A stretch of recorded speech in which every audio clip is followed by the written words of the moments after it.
Всем привет, Колкраш на связи. Сегодня я расскажу, как можно создать потенциально хитовую песню, загрузить ее на все цифровые площадки, предложить свое творение редакторам самых топовых плейлистов, таких крупных стриминговых сервисов, как Spotify, ВК, Яндекс.Музыка и Amazon Music. В общем, будем самостоятельно изучать те секретные инструменты, которыми так активно пользуются крупнейшие музыкальные лейблы. Прямо сейчас мы отправляемся в топ-чарт сайта ВКонтакте, слушаем 10-20 самых популярных треков, изучаем смысл песен, какие вокальные фишки и голосовые приемы используются, какие синтетические звуки задействованы в той или иной аранжировке. В современной музыке тренды сменяют друг друга молниеносно. Вчерашние тенденции сегодня могут оказаться уже не актуальными. Я все внимательно послушал, проанализировал и пришел к мнению, что во втором квартале 2022 года прослеживается явный тренд на песни про расставание. Смотрите, берем топ-10. Из них уже 5 треков про расставание, разлуку, утрату, прощание, терзание, горе. На первом месте красуется покинувшая дуэт Артик и Асти Анна Дзюба с 55-летним королем российской поп-сцены Филиппом Киркоровым. Песня рассказывает о двух друзьях, старший из которых помогает девушке пережить трудную ситуацию с возлюбленным. В припеве поется: «Он твое небо, он твое море, ты ему где ты? Он опять игнорит. Он звонит ночью из чужой ванны. Ты ответишь точно, все идет по плану». На втором месте звездный фрешмен Макан с лиричной композицией «Гири». В ней автор обращается к своей бывшей девушке, которая начала встречаться с состоятельным мужиком. Припев звучит следующим образом: «Гири, тебя тянут ко дну гири.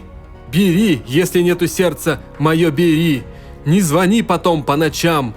Мне уже нечем будет тебе отвечать». Следующей темой про нелюбовь идет новая песня кальян-рэпера Джонни. В треке «Титры» певец с нарочитым безразличием и тяжестью в сердце пытается поставить точку в отношениях, которые, увы, уже не спасти. «Но мне все равно, где ты и с кем. Не люблю я давно. Хочешь, не верь, но все завершено. Наша любовь — это титры в кино». Далее 41-летний рэпер КамАЗ из города Астрахань уверенно ворвался в чат с композицией «Как ты там?». Жизнеутверждающий припев переворачивает душу с первых нот. «Как ты там живешь? С кем встречаешься? Ты же гордая, не признаешься. Но я чувствую, как ты маешься. Вся огнем горишь, вспоминаешь все».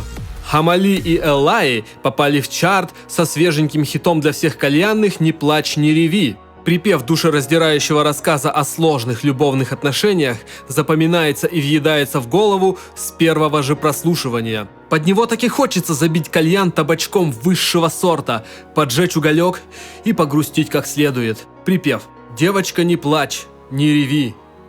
Перетерпи эту боль в груди. Если он ушел, не любил. Девочка, не плачь, не реви».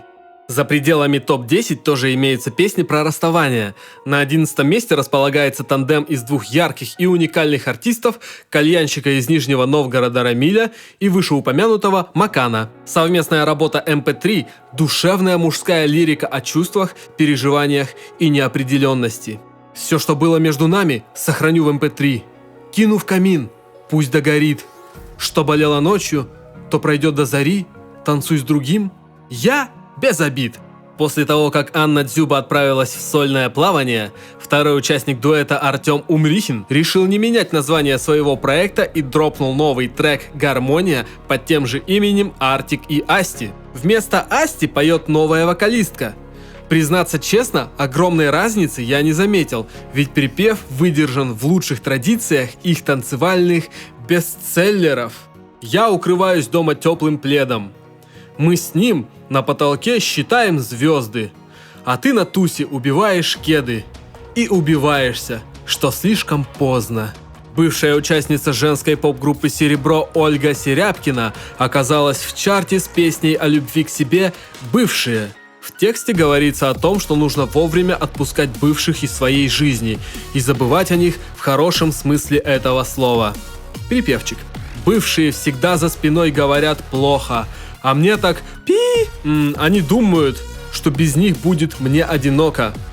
А мне так по барабану, в общем. Гениальный маркетолог музыкальной индустрии Моргенштерн, разведясь с женой, сам того не желая и, видимо, не подозревая, задал тренд на расставание. В сингле «C'est la vie» Алишер спел о расставании с Диларой. «Нам пора прощаться, c'est la vie. В жизни так бывает, не звони. Нам пора прощаться, c'est la vie. Наш последний танец, смерть любви». О расставании зачитал и Егор Крид, выпустив фит с иконой нулевых певицей Максим. В ремейке «Отпускаю» звучат нарезки из старых вокальных дорожек певицы в современной обработке, а не новая запись. Музыкантам потребовалось всего 12 часов, чтобы возглавить топ-100. Так хит 2000-х вернулся на вершины чартов спустя 16 лет. Ну, этот припев, я думаю, все знают. «Отпускаю и в небо улетает с желтыми листьями наше прошлое лето с телефонными глупыми письмами». Итак, проанализировав трели из топ-чарта, тщательно изучив текстовую и музыкальную составляющую, убеждаемся, что на данный момент в тренде треки про расставание. Заходим в FL Studio и начинаем придумывать что-то в этом духе. Подбираем похожую гармонию на фортепиано.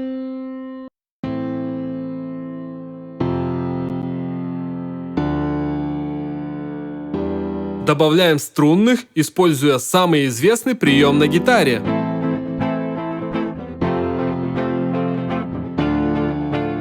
Наваливаем баса. Рисуем биток и приступаем к придумыванию душещипательного припева про расставание с любимой девушкой. Все это добро качественно записываем на профессиональной студии. Давай спрячемся и досчитаем до 100, потом станем искать друг друга в разных местах. Зачитываем рэпчик с использованием трехэтажных рифм типа «Жизнь летит как сюрикен, без Барби один в этом сюрикен», чтобы даже Оксимирона услышанная рифмовка ввергла в состояние легкого шока. Качественно сводим, мастерингуем и экспортируем в Wave. Я не буду заострять внимание на саунд-продакшене, ведь на своем канале я уже показывал, как делаю музыку, записываю и обрабатываю голос. К тому же сейчас на ютубе появилось огромное количество первоклассных видеоуроков, где топовые звукоинженеры в мельчайших подробностях делятся своими скиллзами по накручиванию эквалайзеров, компрессоров и других плагинов. Сегодня я хочу поведать, как можно загрузить авторский трек на все стриминговые площадки без каких-либо посредников. Я пользуюсь дочерней компанией Believe Digital агрегатором TuneCore. Ссылку на сайт оставлю в описании. Через TuneCore свои альбомы загружают такие именитые рэп-музыканты, как Каста, Многоточие, Рэм Дига и многие другие. Регистрируемся, внимательно заполняя форму. Разгадываем капчу, подтверждаем адрес электронной почты, авторизируемся и попадаем в личный кабинет. Приступаем к заливке песни, нажав на кнопку «Загрузить во все магазины» в разделе «Синглы». Внимание! Загрузить один трек стоит $10, один альбом или EP – $30. Но поскольку сейчас выпущенные российскими банками карты Visa и MasterCard не принимаются к оплате за рубежом и в иностранных интернет-магазинах, для музыкантов из России загрузка песен абсолютно бесплатная. Внимание, важная информация. Оказывается, TuneCore предоставил возможность загружать треки бесплатно только тем пользователям, которые уже публиковали свое творчество через их компанию. Летом 2022 года TuneCore обновили цены и ввели годовые тарифы. Пожалуйста, стоимость услуг. Мои знакомые платили через друзей в Казахстане и Монголии. Ранее я снимал влог о дистрибьюции музыки через OneRPM. Информация по-прежнему актуальная. По подсказке справа можете ознакомиться с пошаговой инструкцией от Кokrash. Ссылку я тоже оставлю в описании. Прописываем название произведения, добавляем основного исполнителя.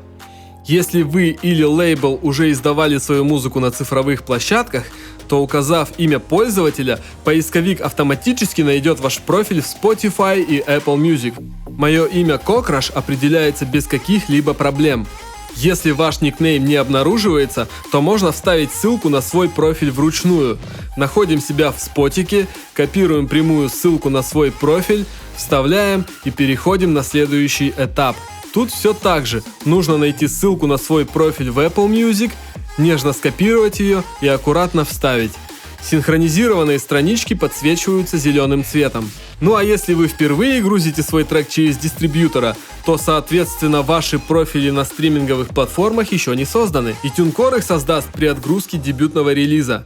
Сообщаем платформе информацию о наличии бранной речи, вульгарных, грубых и непристойных выражений. У меня все порядочно, матов нет. Язык русский. Основной жанр – рок.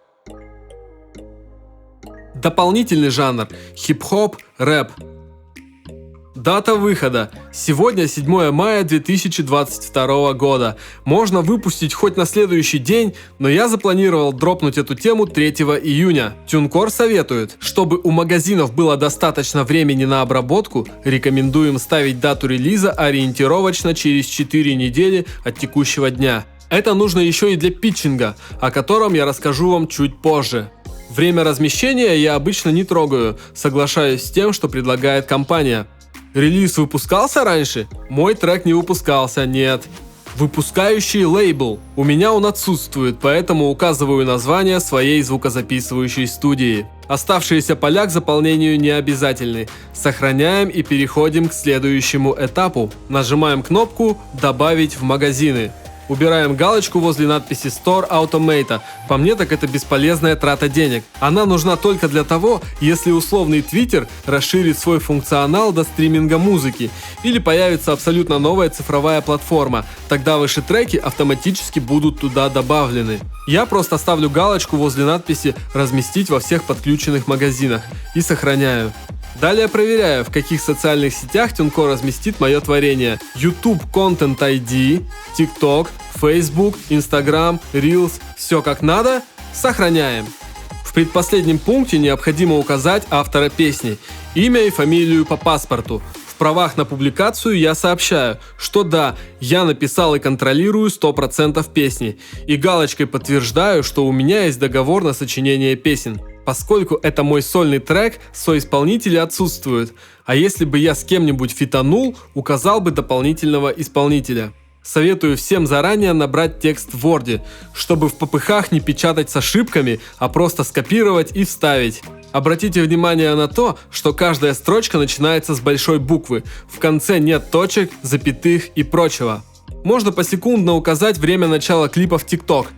Обычно люди устанавливают время на припев или дроп. Поскольку мой трек начинается с припева, ничего не меняю. Сохраняю. Загружаю саму песню, она должна быть сохранена в WAV формате. Добавляю заранее приготовленную обложку, размер кавера 3000 на 3000 пикселей. Покажите дизайнеру правила, и он сделает все как требуется. Если у вас нет братишки-дизайнера и вы сами не дружите с фотошопом, то специально для вас TuneCore предлагает возможность разработать кавер. Выберите понравившееся изображение и нажмите кнопку «Использовать эту обложку». Сохраняем. Проверяем, все ли верно заполнили. Добавляем в корзину. Переходим к оформлению заказа. Тут у меня данные старой банковской карты, с которой я в прошлом году оплачивал выпуск треков. Чуть ниже я, как человек, который владеет физическим лицом, впечатываю его данные: имя, фамилию, адрес, город, почтовый индекс и страну. Итого $0. Оплатить сейчас. Ура! Я успешно загрузил свой релиз. В разделе «Дискография» видны все треки, которые я выпускал через TuneCore. Песня выйдет 3 июня. А до этого момента я буду подогревать интерес ярых фанатов к данной композиции в соцсетях и заниматься продвижением путем питчинга. Настало время рассказать о питчинге. Питчинг – это презентация музыкального релиза. Словосочетание «pitch a song» дословно переводится как «преподнести песню».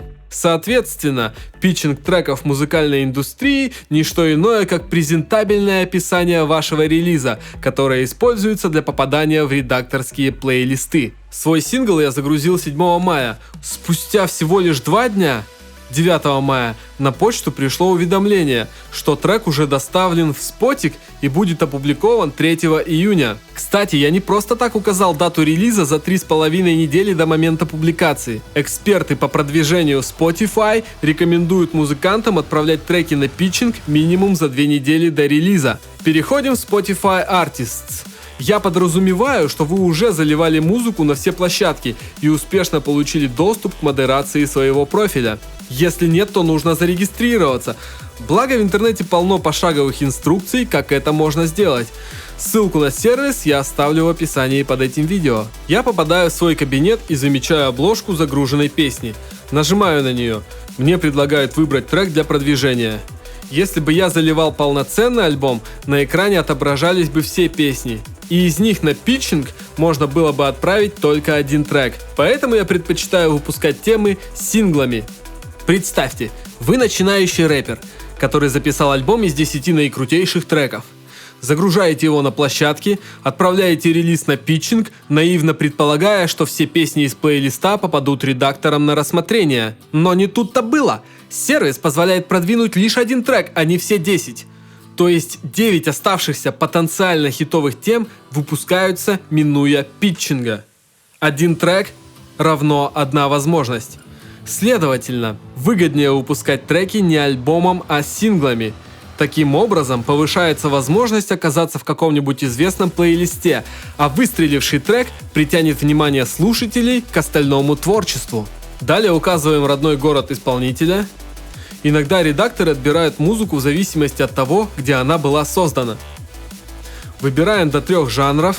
У меня это скорее всего современный рок, рэп и поп. Выберите до 2 музыкальных культур. Ничего из вышеперечисленного.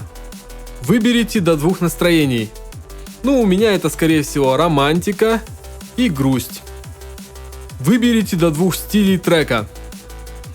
Ничего из вышеперечисленного. Какие инструменты звучат в этом треке?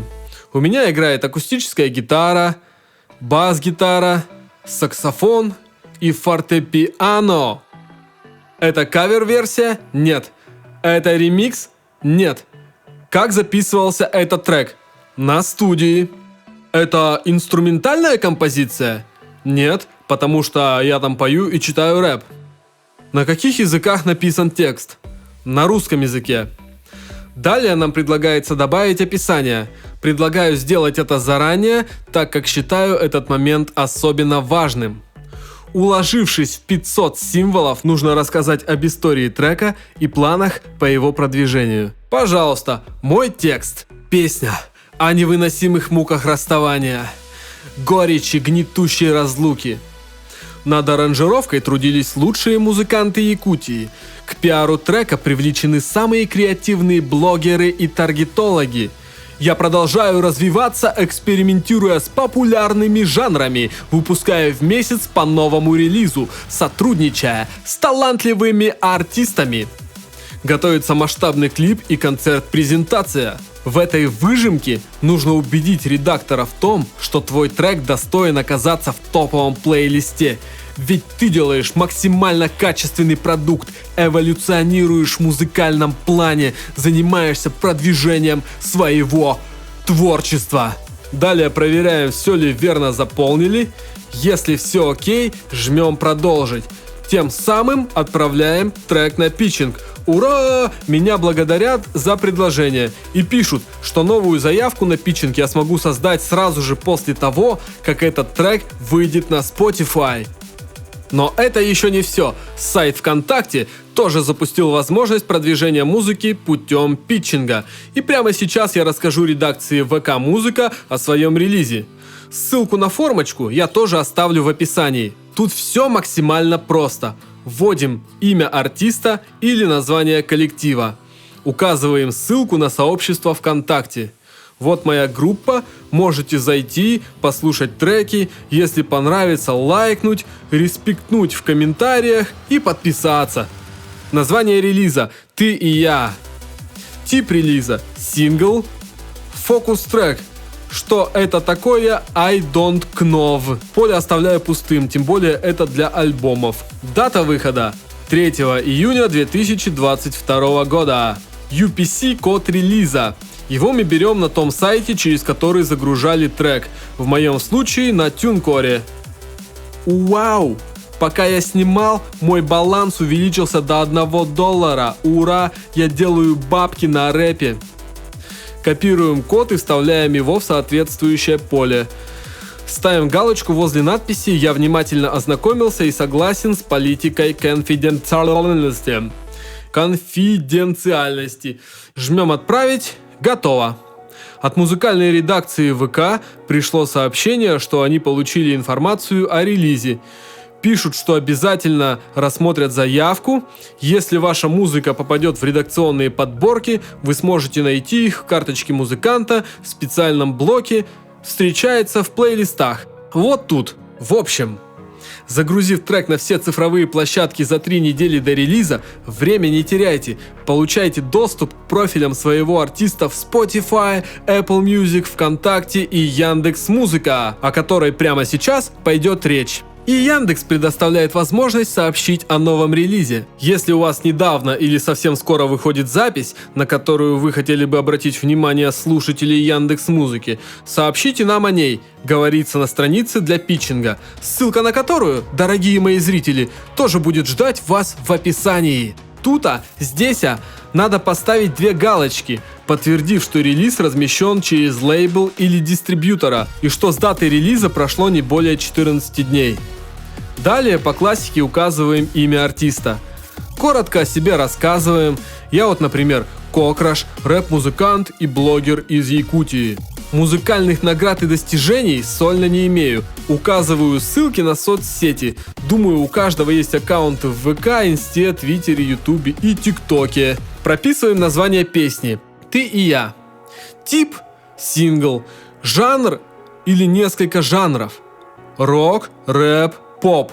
А записи. Сюда, кстати, можно вставить текст, приготовленный для Spotify.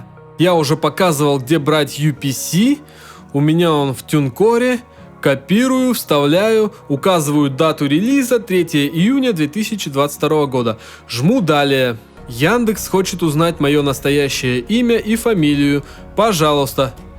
Кем я являюсь? Менеджером артиста?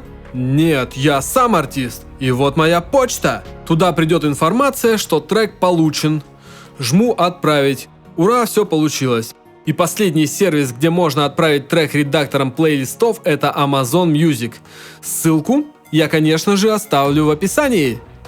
Регистрируемся, получаем доступ к профилю, подтвердив связь с артистом путем привязки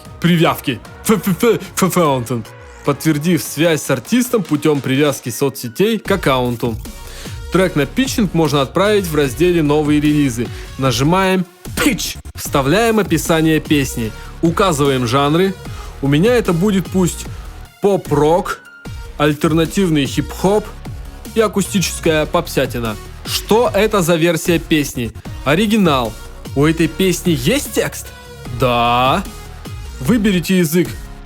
Russian. У каких исполнителей похожее звучание? У меня пусть будет Дора, Алена Швец и OG Buddha. В последнее время я вдохновляюсь их творчеством. В какой стране у вас больше всего слушателей? В России. Настроение. Романтика, грусть. Категория, скорее всего, hard и heavy. Проверяем, подтверждаем. Трек успешно отправлен. Ура! Именно к этой платформе у меня двоякое чувство, потому что за 2 года стриминга на Amazon Music мои треки там послушали только 2 раза. Хотя на Apple Music, в Spotify и ВК десятки тысяч прослушиваний. В то же время они сравнительно недавно запустили возможность питчинга, не все о нем знают, а это значит, что конкуренции меньше. Шанс оказаться в российском плейлисте Амазона больше, но это не точно. Резюмируя, хочу признаться, что из 10 попыток питчинга у меня получилось оказаться в плейлистах только 2 раза. Причем оба раза в Яндекс.Музыковских. Первый был бичарским, с такими же ноунеймами, как мы, а второй солидный такой, с 25 тысячами лайков. Мы стояли рядом с новыми треками OG Buddy, Soda Luv, Jack Caliba и других фрешменов. Вот тогда-то я и почувствовал силу плейлистов, когда прослушивание и посещение карточки артиста увеличились в разы. Я испытал неописуемый кайф, который так хочу повторить. Это меня очень мотивирует на создание новых треков. Также я лично убедился, что обычные ребята без каких-либо связей и вложений могут попасть в плейлисты и совершенно органически прийти к успеху. Это меня раззадоривает и заставляет трудиться еще больше. Сейчас второй квартал 2022 года. Стриминг в Российской Федерации претерпевает кардинальные изменения. Ведь с рынка ушли крупнейшие мировые музыкальные лейблы, а именно Universal Music Group, Warner Music и Sony Music. Подписанные на них звездные артисты не так активны, как в былые годы. Я предполагаю, что прямо сейчас открывается дорога для новых, молодых, независимых музыкантов. Наступает время для творчества, саморазвития, изучения маркетинга. Или маркетинга, как правильно, а? Также мне кажется, что благодаря знаниям можно добиться желаемых результатов без каких-либо покровителей. На ваших глазах я проделал работу среднестатистического пиар-менеджера. Рано или поздно гигантские мейджор-лейблы вернутся в Россию, а Spotify и другие площадки будут радовать нас новой музыкой. Ссылку на эту песню я оставлю в описании. Каждый, кому интересна ее судьба, сможет отследить по количеству прослушиваний, попала ли она в заветные плейлисты. Если контент понравился, сообщите об этом в комментариях. Также я с огромным удовольствием прочитаю про ваш опыт попадания в плейлисты. С вами Кokrash, мир, до связи!